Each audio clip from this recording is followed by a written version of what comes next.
Good morning, children. Earlier we were discussing about the plight of slum children in our lesson Lost Spring, where the plight of slum children were given by Anis Jan and through Mukesh and Sahib. Sahib, the rag picker, and Mukesh, Bengal maker. Both the children, the child labor was there in both the cases. The theme of poverty, child labor, illiteracy is again resonating in this poem, which is titled An Elementary School Classroom in a Slum. It's written by Stephen Spender. Stephen Spender is a romantic poet. He joined politics and declared himself as a socialist and pacifist. That is, he declared that there should not be wars, people should not be exploited, and there should not be any physical violence. He finds there is social injustice and economic bankruptcy.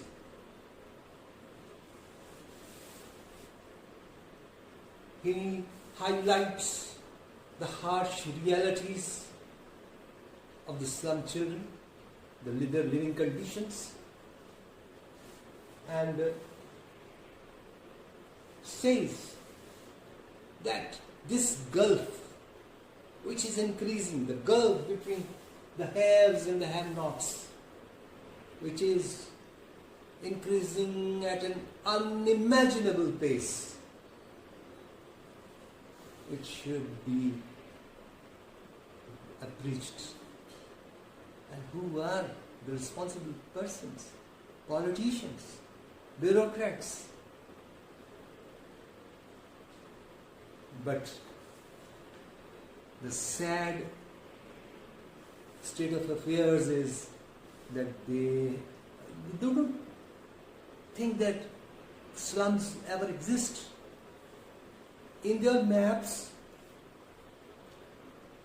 it's not shown. There are lines showing the cities, metropolis, but they don't show the slums, this world. It is necessary that both the words should be brought together. This is what Stephen Spender says in this one. It's a very, the message is very clear and there's no doubt about it. And next comes an elementary means basic classroom in a slum. What is slum? Slum is an unorganized, illegal construction. They are squatters. They find wherever they find that they can get employment in an industry or a factory, they put up their tents near those factories and industries, and adjoining the railway track, you will find that these slum areas. They have no access to water, toilets, electricity and drainage, etc. Drainage is not there. Nothing. Then, since they are very close to the vicinity of the industries and factories, there is noise pollution, there is smoke. The cloud, they have never seen a blue cloud, blue sky. It's always clouded with the smoke. And then, yes, I have already said that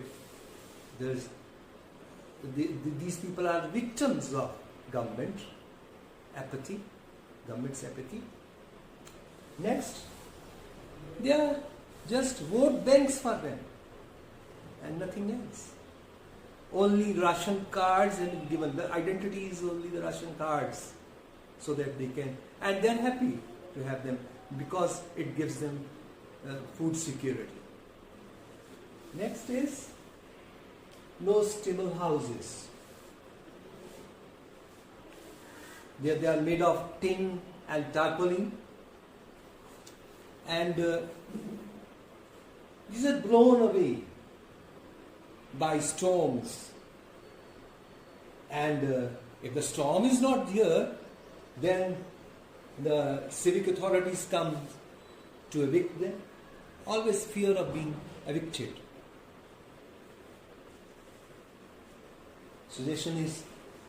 Humble suggestion is that instead of evicting those who are in such a state of affair, they should be rehabilitated. There should be slum rehabilitations. Okay. So, what does this poem convey? What message does it convey?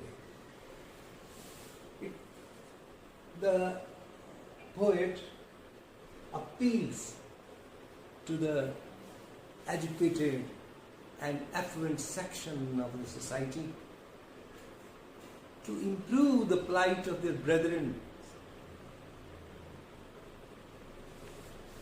He decries social injustice, class inequalities, and expresses sorrow that humanity at large and the government had forgotten them.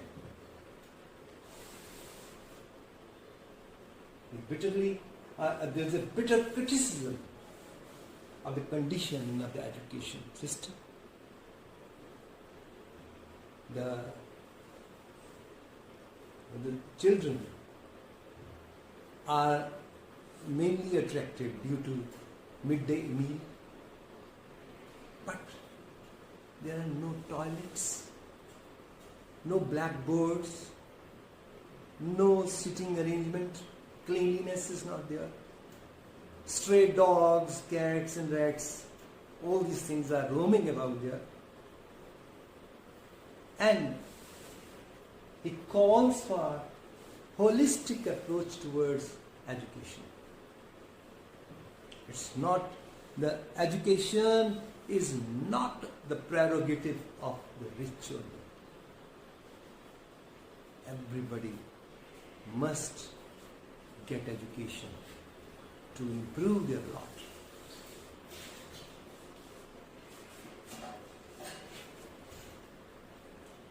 Stop.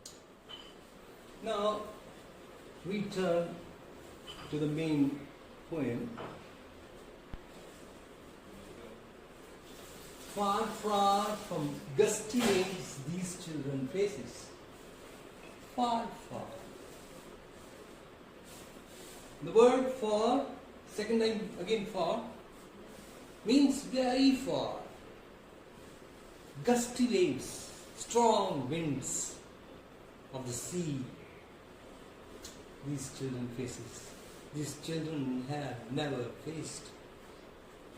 These slum children don't have the liberty to witness the sea, the bubbling sea. Then, like rootless weeds, the hair torn round your pillow. Round your pillow. The faces are pale, pale, like dead persons. The faces are pale, and on those faces are here, which are rootless weeds, which are rootless wild plants, as if they are rootless wild plants. The hair are falling on their faces. The tall girl with her weighed down head. The tall girl with her weighed down head. Weighed down head. She is miserable, depressed. Her head is bent down. The paper singing boy with red eyes. The paper singing boy, a boy who is very thin, like a paper, with red eyes. How the red eyes? Bulging out, looking for food and security. Slum children. In this first stanza, he is depicting the condition of the children. How do they look? He says, what about their faces? How far they are?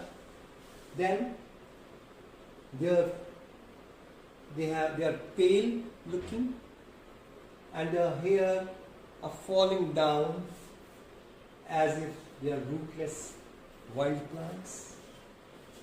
The tall girl, she is miserable, depressed. The paper singing boy, the boy is very thin,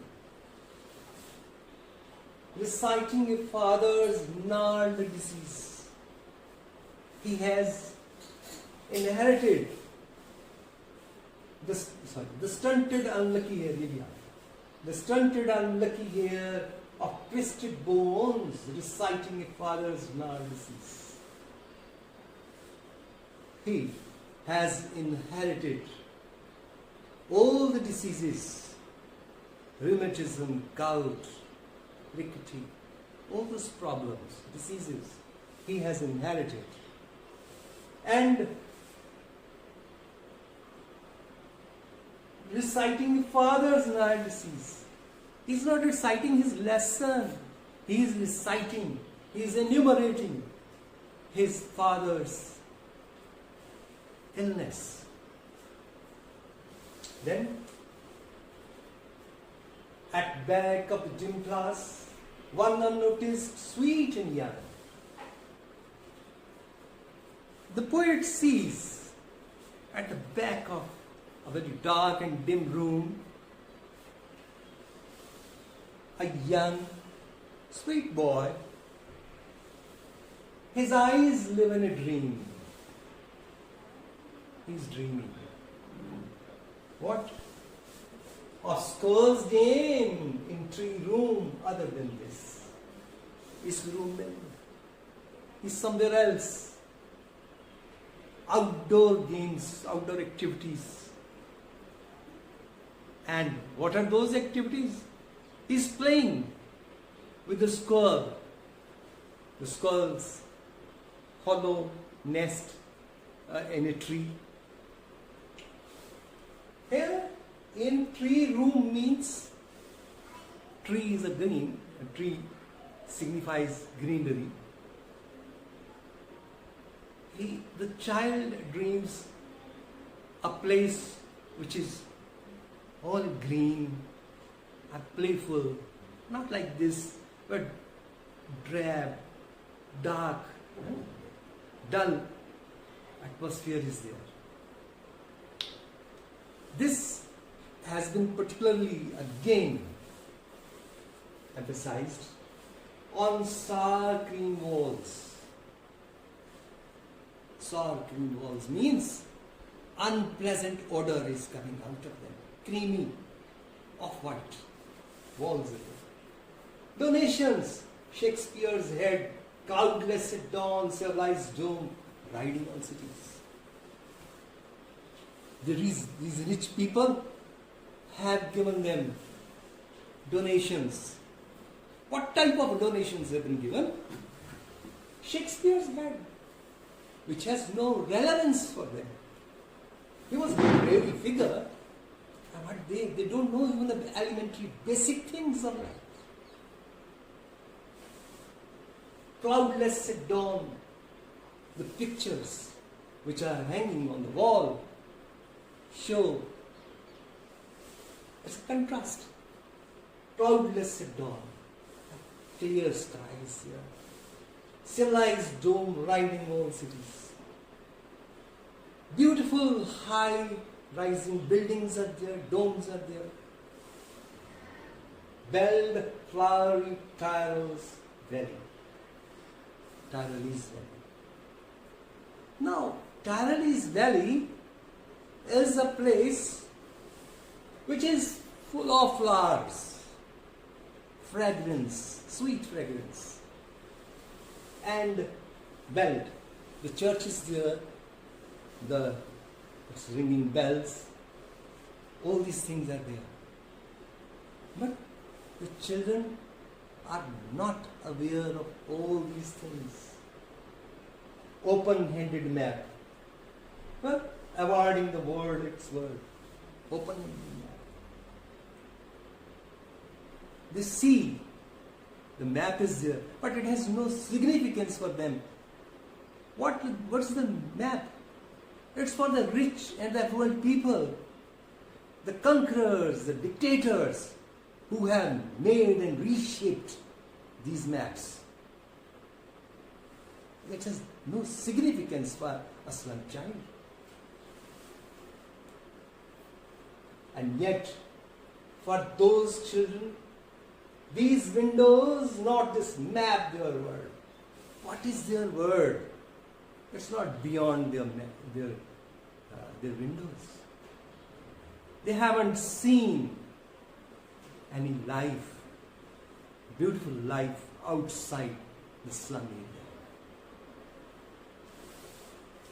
area, where all their futures painted with a fog. What is there? Painted with a fog means it's uncertain, cloudy. Their future is cloudy, uncertain. Such is the state of affairs of the slum children. In the first stanza, it was the description of slum children. In the second stanza, it's a condition. And third and fourth stanza is also, he highlights the condition of the slum children. And last of all, a prayer, an appeal has been made. And it's very interesting. I will study the next part.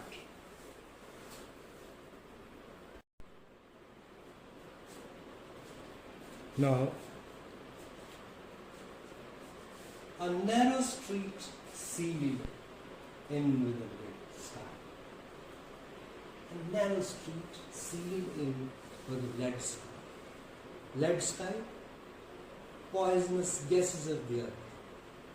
Lead is heavy metal, and if it is inhaled, it leads to diseases. So, a narrow street, the streets are narrow, far, far. Again, you see, the poem started with these words, far, far. Again, he says, far, far from rivers, caves, and stars and worlds.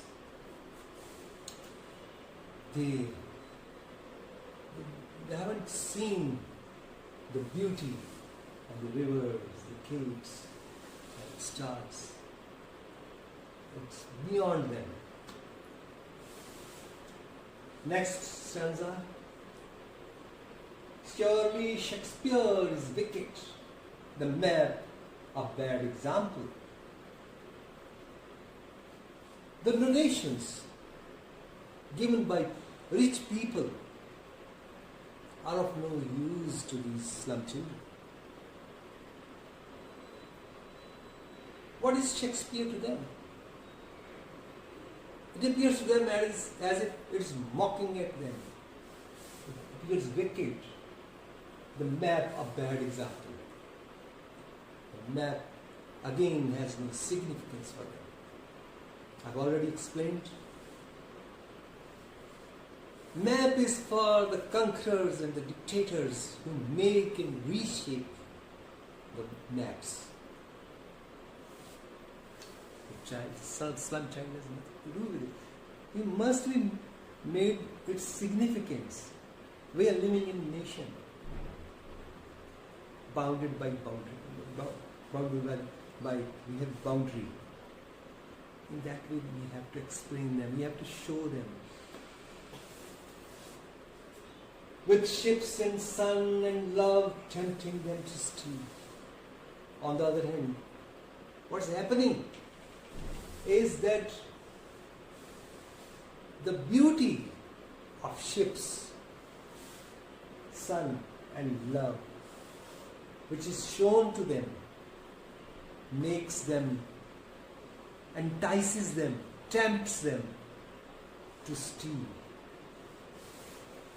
For lives that slide turn in their cramped holes, because they themselves are living in crowded cities and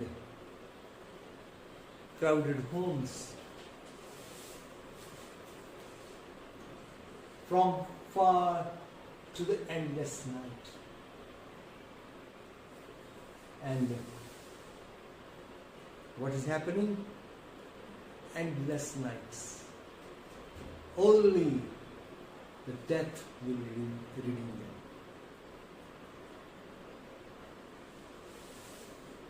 On their slag heap, these children wear skin heaped through by bones and spectacles of steel, with mended glass like bottle bits on stones.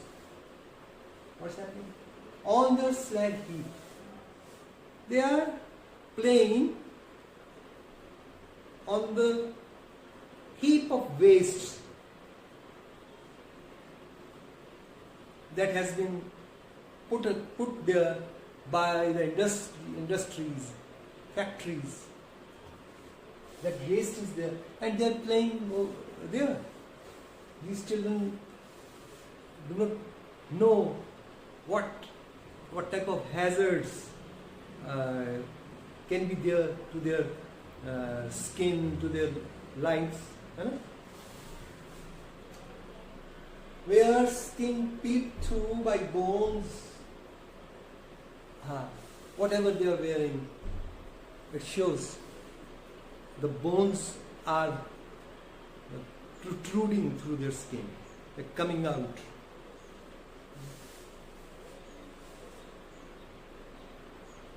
And spectacles of steel with mended glass like bottle bits on stones.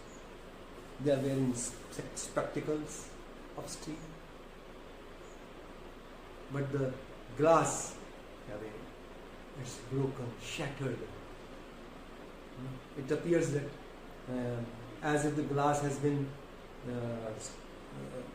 was struck by a stone, and the pieces are scattered, showing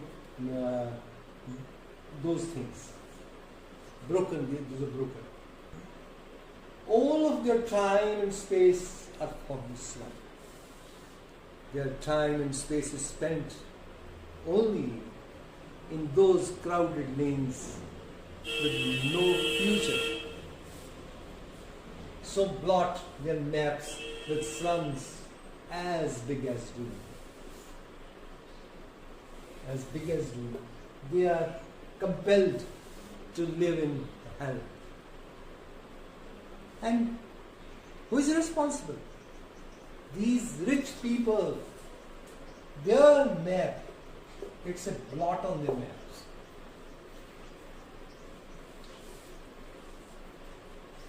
Where up to this, the poet had been portraying the conditions of the slum children. In this stanza, he's trying to give a suggestion. Unless governors, inspector, visitor, their maps become their window, and these windows that shut upon their lives like catacombs. Unless, only if the authorities, the bureaucrats, the politicians, they become aware, perhaps they are, I don't know, they are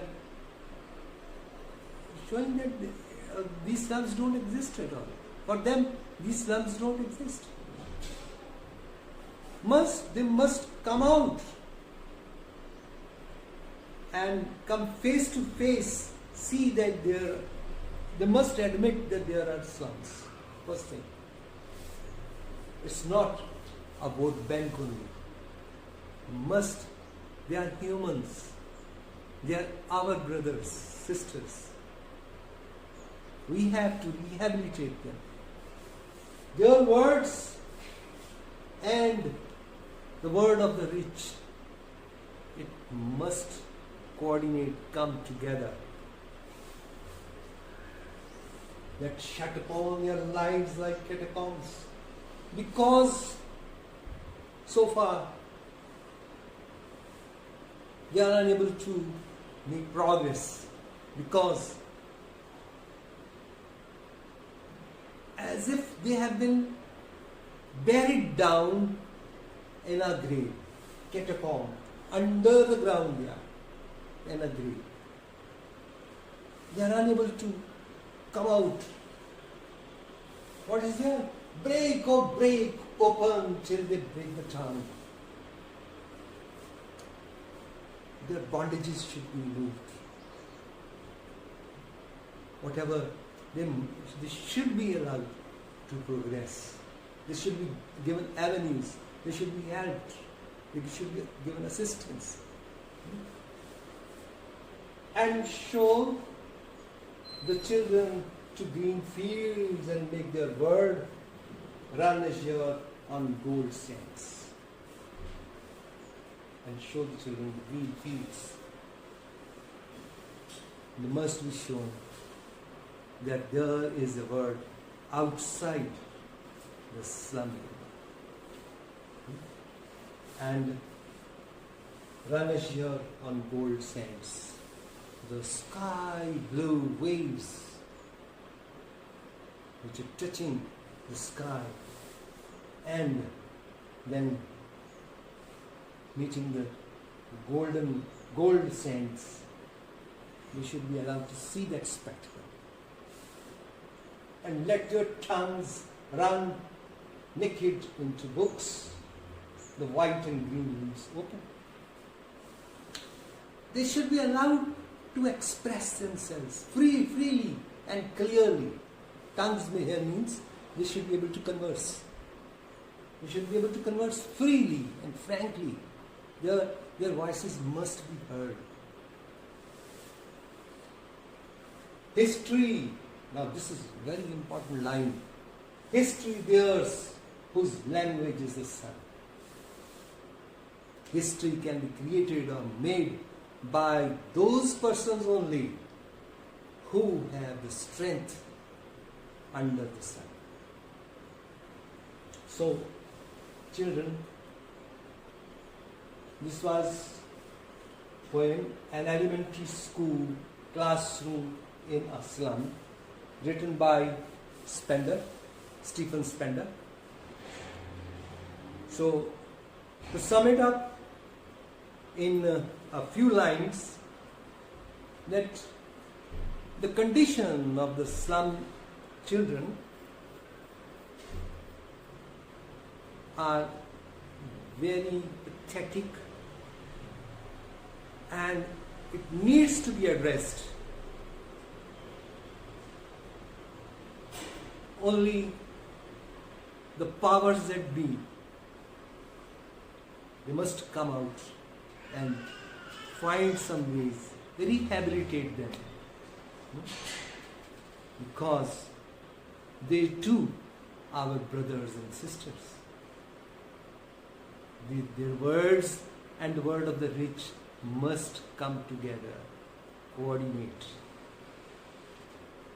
because history cannot be made by the rich alone. There are, when they take them, the poor with them and educate them, make them literate, make them live above poverty, that means they have the strength under the sun. Only then a history of a nation can be made.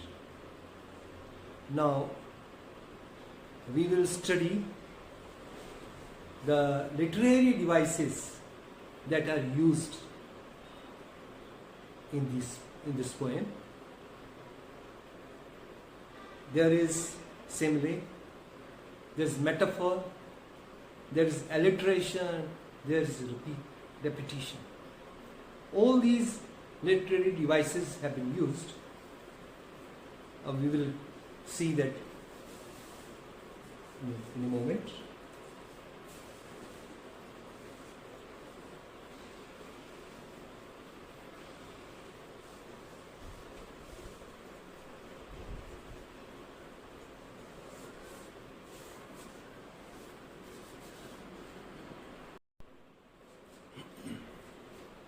Now, students, literary devices are those things which make the poem beautiful. Like simile has been used. Simile is when words like and as are used. Here in this poem, like rootless weeds. Weeds matlab unwanted plants, wild plants, like bottled bits of stones. This has come up, spectacles they were wearing. They were like bottled bits of stones. Like catacombs. Catacombs means underground graves. Then slums as big as doom, as big as hell. The slums are very big. Perhaps you must have seen on TV, Dharavi slum. It's a very, very, very wide slum. Then the poet has used metaphors. Metaphors are also, it's a contrast. The poet shows contrast between two things. But here, like and as, the words are not used. It's straight away. Rat's eyes. How was the child's eye? Rat's eye, bulging out, searching for food and security. Father's gnarled disease. He was not reading his lesson. He was discussing his father's naughty diseases, rheumatism, gout, and other things. Squall's game. The child wanted to play like skulls. Tree room. Now room, which is trees, or it shows that it's not dull and drab. It's green, it's colored. Futures painted with a fog. Uncertainty. Fog means it's not visible. So future is not visible. Future is uncertain. lead sky. Lead sky.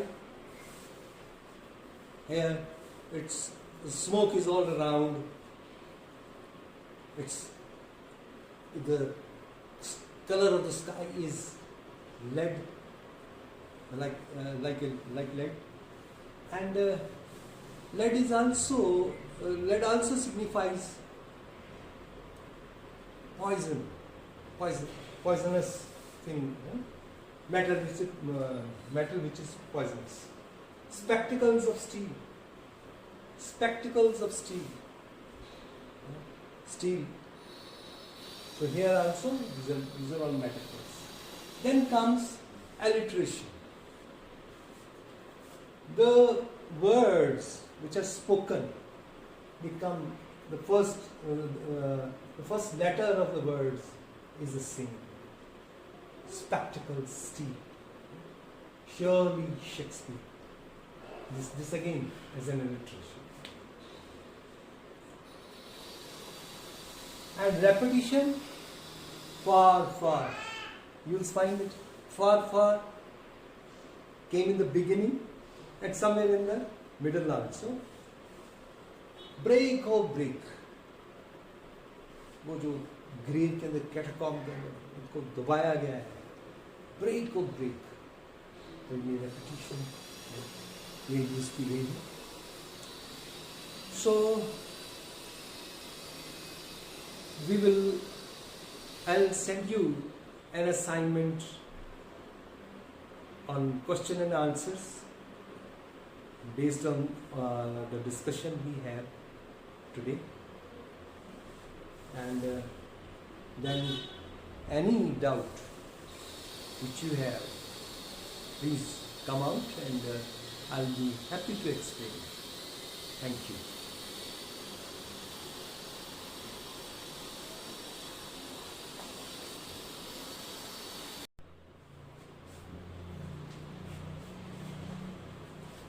Meanings of the words. Gusty means blowing strong. There comes the sea. They have not seen those gusty winds. Gusty means blowing strongly. Weeds.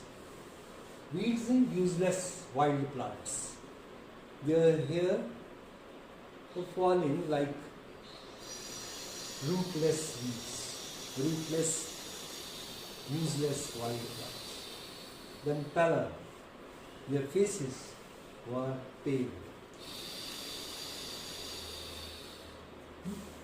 Stunted.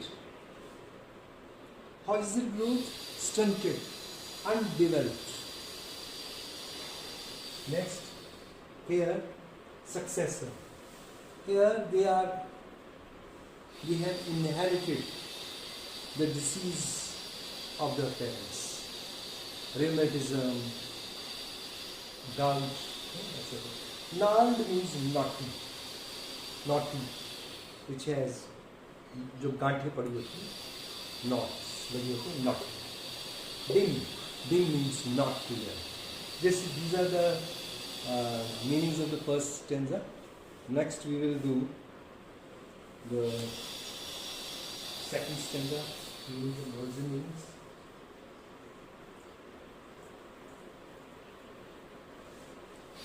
And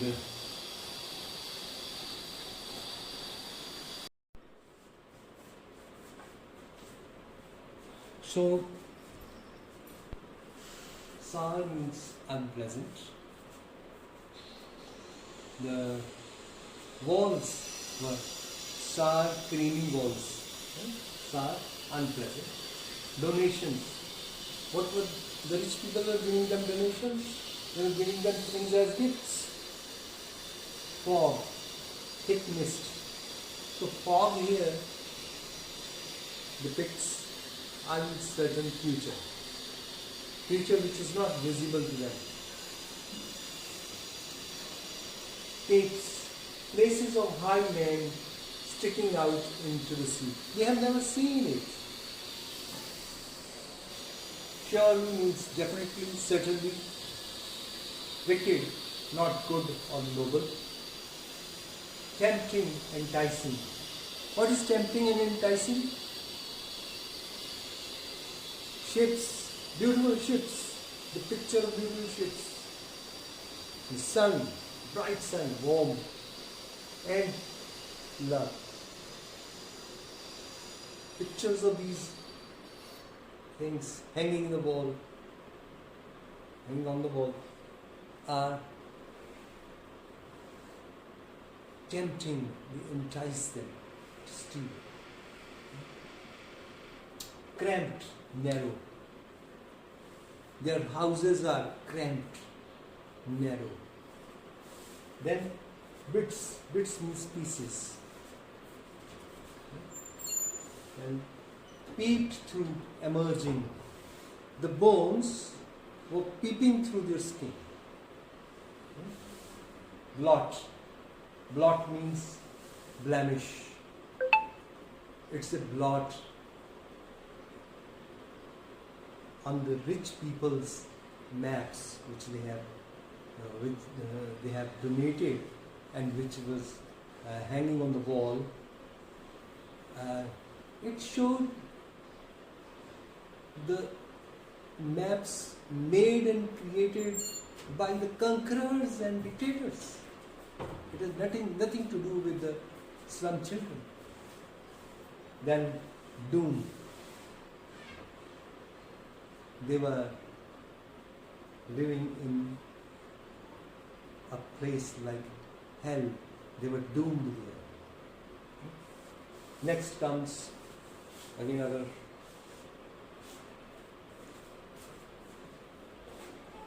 Next lesson.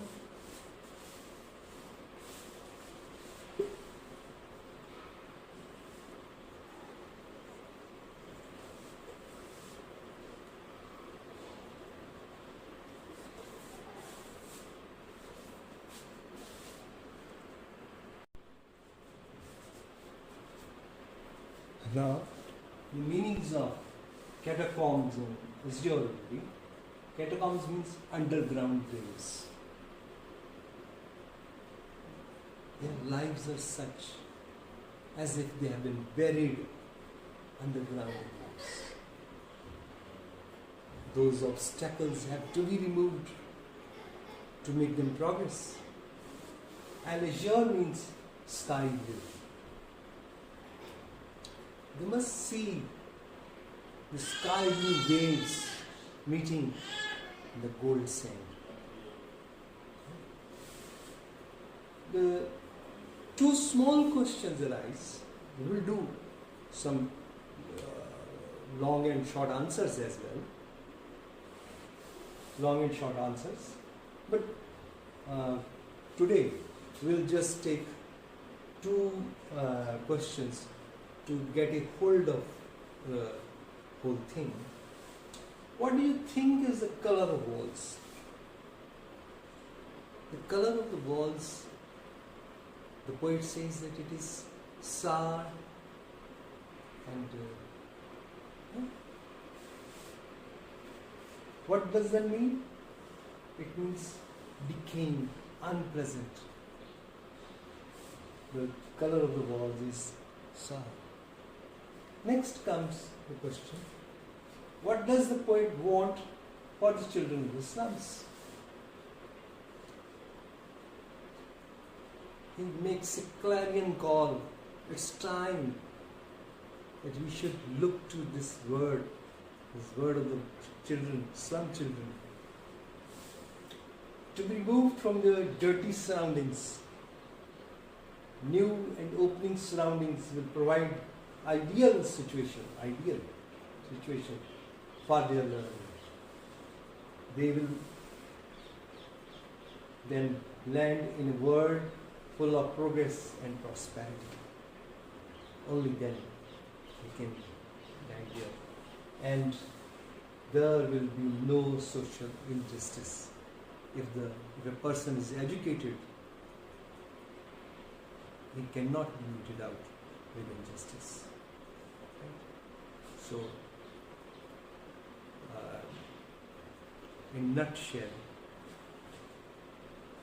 the poet has first introduced the condition of the slum children, and then has given a solution as well for the powers that we, for the authorities to kindly look into their problems. Don't think them as just a vote bank, right? Okay. Thank you for listening.